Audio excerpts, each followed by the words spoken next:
Kumusta mga kasaliksik? Ang hukbo ng Russia ay nahaharap sa matitinding dagok. Nawawalan ng maraming mga sundalo araw-araw. Mas tumagal pa ang digmaan sa Ukraine kaysa inaasahan ng Russia. At si Pangulong Vladimir Putin ng Russia ay tila nauubusan na ng mga opsyon. Sa desperasyon, tila humahanap ang Russia ng suporta mula sa hindi inaasahan at kontrobersyal na kaalyado. Ito nga ay ang North Korea. Ngunit hindi na lamang ito usapin ng mga armas at bala na dati nang naiulat na ibinibigay ng Pyongyang sa Moscow.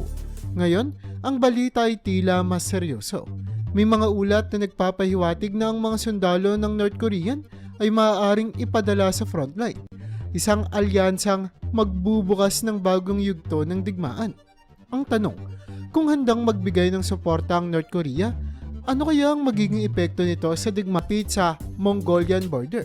Samantala, may ibang mga source sa Far East ng Russia na nagsasabing dumating na ang mga sundalo ng North Korea sa isang base malapit sa Vladivostok. Ngunit hindi siya sabing ganoon ito karami. Sinusuportahan naman ng National Intelligence Service ng South Korea ang ulat na sinasabing 1,500 sundalo ang niihatid na sa Russia noong Oktubre 8 hanggang 13, taong kasalukuyan.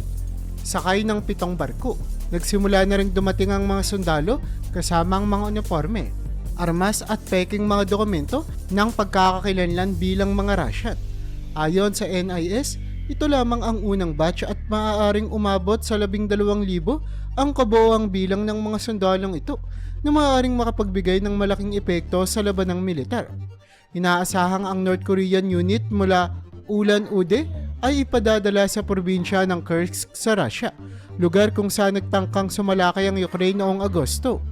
Maaaring gawing pangunahing tungkulin ng mga North Korean soldiers ang pagbabantay sa mga border upang maipahinga ang mga tropang Russian sa mas direktang pakikipaglaban. Sa ngayon, inaasahan sila na gagampanan ang papel ng taga-suporta sa halip na sila ang direktang sasabak sa labanan. Ang pinakapambihirang ebidensya ng pakikisangkot ng North Korea ay nagmula sa video footage na ibinahagi ng Ukrainian Center for Strategic Communication sa CNN.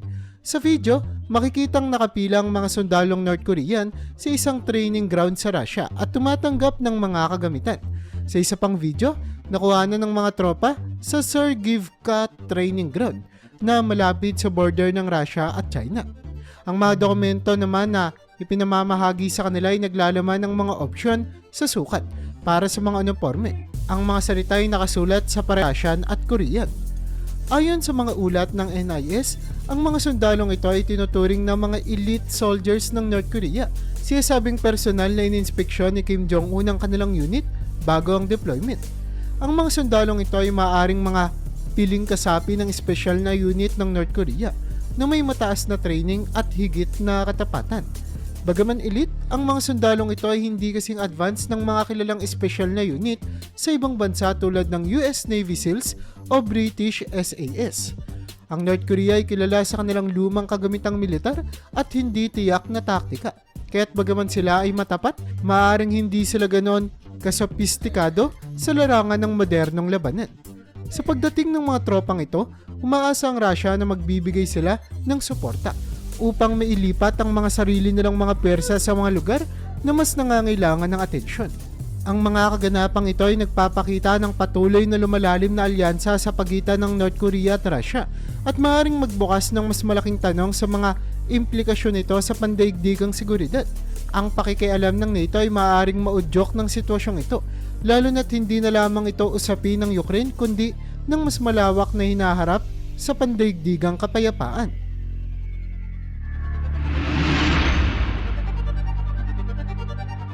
Ang mga sundalong North Korean ay pinadala sa Vladivostok ay sinasabing nagmula sa 200,000 special na operation forces ng North Korea. Ang mga puwersang ito na pangunahing nakatutok sa pagsubok ng depensa ng South Korea ay nagpapakita ng laki ng kanilang bilang, nakakaiba sa ibang mga elite forces sa buong mundo. Kung ang US Navy SEALs kasi ay meron lamang 2,500 na aktibong miyembro at ang British SAS ay may 400 hanggang 500, hindi lumalampas sa 100,000 mga unit na ito. Kaya naman ang tanong ay, ito ba ay isang pagmamalabis ng North Korea o may kakaibang pamantayan sila pagdating sa pagkakaroon ng special na unit?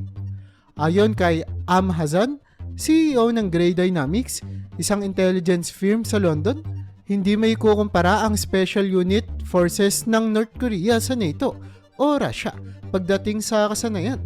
Kung ang sukatan ay mula 1 hanggang 10 na kung saan ang isa ay pangkaraniwang sundalo at ang 10 naman ay elite na kagaya ng SAS, ang Special Operation Forces ng North Korea ay nasa kaligitnaan lamang ng sukat, isang solidong 5. Ang SOF o Special Operation Forces ng North Korea ay mataas pagdating sa antas ng pagkakaroon ng lihim, ngunit sa teknolohiya at kagamitan ay malayo sa modernong puwersa ng NATO. Ang SOF ay may makulay na kasanayan simula noong 1968 nang sila ay bumagsak sa isang raid sa Blue House, ang opisyal na tahanan ng Pangulo ng South Korea, kung saan 26 sa kanilang 31 operatives ay napatay. Mula noon, kaunti ang nalalaman tungkol sa kanilang mga tagumpay o pagkatalo. Noong 2017, lumahok ang mga tropang ito sa pampublikong parada, kasamang regular na mga sundalo na tila salungat sa imahe ng isang elite na unit. Sa nasabing taon, ipinakita rin sila ng North Korean state media na suot ang mga uniformeng tila ginaya mula sa Black Berets ng South Korea.